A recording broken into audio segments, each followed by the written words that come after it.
What's good, people? T. Dorsey here. I told you I was going to start blogging about some of the things that, on a weekly basis, on some of the things that's been on my heart. We're going to just call it T. Dorsey's Blogs. Whatever. I ain't even got no name for it. But before I even start this first one, I got a little bit of a beef.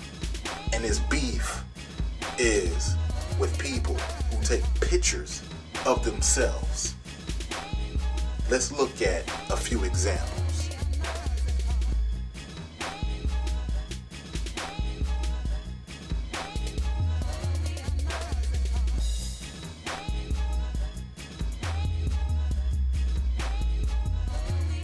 See what I mean?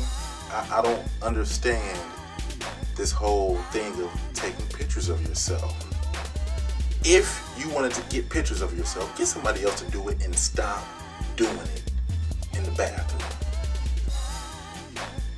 We need to make this an internet law. But anywho, here's the thing that concerns me. I'm 28, about to be 29 in the next 2 weeks actually.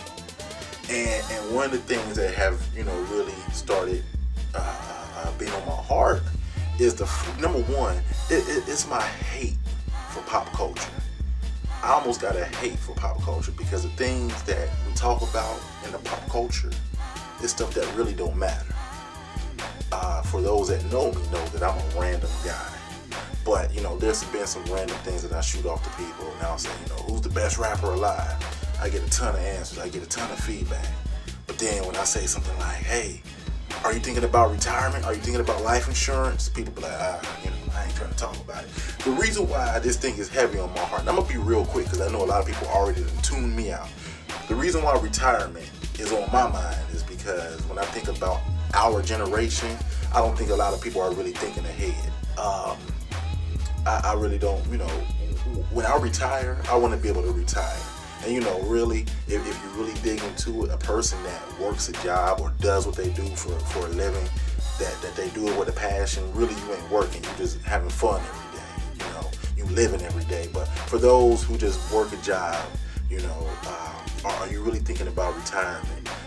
Whether it's a 401k, whether it's buying property, whether it's mutual funds, are you really thinking about it? Because when we turn 60s, 50, 60, 70, Social Security ain't gonna be around no more. And I'm just really concerned about my generation. So this first blog, you might think it's corny, you might think it's what am I talking about, this is boring, whatever. But I just want to tell everybody I am concerned about my generation. And if I'm concerned about my generation, I'm really concerned about the next generation. And somebody said, Terrance, you should talk about, does common sense exist anymore? I don't know. I really don't. When it comes to common sense, I think it don't, because technology does all the thinking for us. Whether it's your cell phone or your computer, nobody thinks anymore. But give me your feedback. Let's talk about retirement, y'all. Let's talk about some smart things. Let's talk about some things that really matter.